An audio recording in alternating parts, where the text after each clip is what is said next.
راح نختم شوي لانه كلياتنا دمعنا اليوم، ما بعرف شو صايرنا احنا هون، فحنختم شيء اسمه كواليس الخليجي 25 مع المفيدين ومدير رضوان على الطبخه.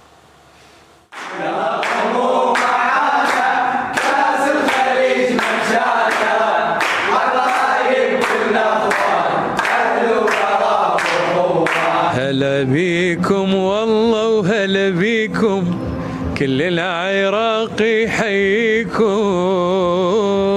حبيبي عمر. انت هلا بيكم. كلمتك لكل الجماهير الخليجيه في البصره. والله نقول لكم هلا ومية هلا، وعين غطا وعين فراش، راح تجون تشوفون شيء مو طبيعي.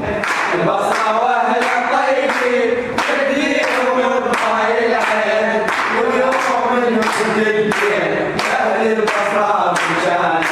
السلام عليكم. وعليكم السلام. هذه الشيبات الحلوه لازم نسالها سؤال. نعم. اليوم بدأ تتمشون بكورنيش البصره، شلون الاجواء؟ شو تسوون؟ جايين تشوفون؟ والله اليوم احنا نتمشى بكورنيش البصره، جايين طلعنا من بيوتنا ندور ضيوف ناخذها لمضايفنا ولبيوتنا. اي والله العظيم. يعني جاي ادور على ضيوف البصره العرب. اي والله مضايفنا مفتوحه وبيوتنا مفتوحه، وجاي ندور ضيوف وناخذها ضيف عندنا نكرمها. واهلا وسهلا باخوتنا العرب والعراقيين كافه الضيوف. زين، يعني حج اللي يجيكم كله شامل؟ نعم مكفول؟ حي الله من صبح الليله؟ من صبح ريوق غدا عشاء منام مبيت. اهلا وسهلا بهم، ونحب ان شاء الله نقول للعرب كلهم يا يجي اهلا وسهلا باي وقت لعبهم ولعبه.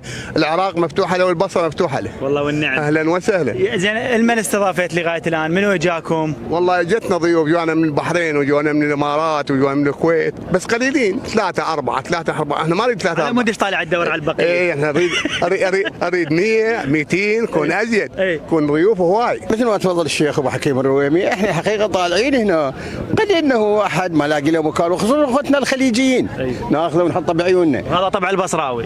نعم، ومعزز ومكرم. يلا قوموا معانا كاس الخليج مشانا، حبايب كنا اخوان اهل وقراب واخوان. انا ادعو من خلال قناتكم، ادعو يعني كل احد عراقي او اجنبي او عربي كويتي اماراتي من كافه الدول، يعني ما عنده مكان او يريد مضايفنا بالليل بالنهار الظهر الصبح العصر باي وقت، ينفلكة العروسه الشيخ ابو حكيم الرويمي.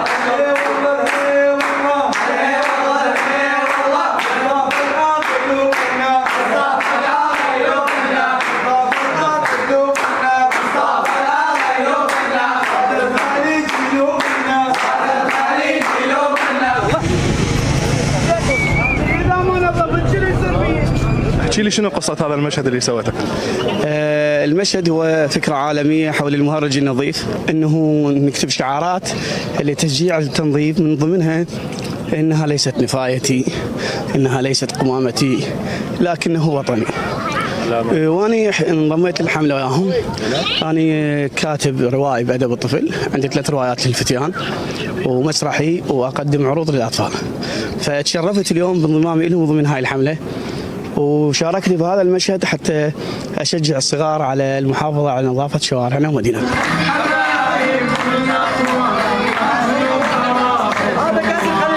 البيت بيتكم، وان شاء الله البيت يلوق بخطاره.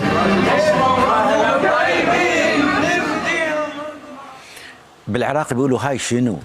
هذا شنو يا عراق؟ شنو وليد؟ يدورون في شوارع ضيوف. هي بطولة كأس الخليج، بس مو فقط في الملعب، دروس مستفادة خارج الملعب. والله عيني تدمع. الكرم والوفاء والنخوة. أولا يعني الله شافي جميع مرضى المسلمين والمسلمات والمؤمنين والمؤمنات، والله شافي اللي طلعت بالتقرير الحجة. نعم، يعني انا قاعد اشوفك بكرم، وانا اشوفك واشوف الكباتن، انا قاعد اتعب نفسيا، يعني الله شافيها. ترى ما هي غريب عليهم، ولكن رساله من اعظم الرسائل اللي قاعد يقدمونها اهل البصره، انه العراق العظيم. حق صح. عمار دروس مستفادة مصطفى. يعني أنا الآخر واحد الكاتب أنا أذهلني قال لك ليست قمامتي وليست نفايتي ولكنه وطني وبلدي. هذه مصطفى يعني دروس بتعلمنا. يعني أول مرة بتحس حنا إنه طلعنا فنحن صرنا نص ساعة ما حضرنا ما حكينا كرة قدم يعني ولا شيء بالكرة القدم، ومع هذا نحن عم نستمتع بالشيء نشوفه. نشكر العراق ونشكر الشعب العراقي على هالبطولة. أبو كرم بس اسمح لي، أنا شفت البارح مقطع على السريع، واحد يقول أنا معي فلوس جايبها اعتقد انه اماراتي، يقول ما قدرت اصرفها، يقول اليوم انا بتعشى انا واصحابي عيو ياخذون فلوس، رحنا نتقهوى عيو، يقول والله الفلوس اظن بنرجع فيها، ما حد راضي ياخذ منك فلوس هناك. انه العراق وكفى، فخامة الاسم تكفي.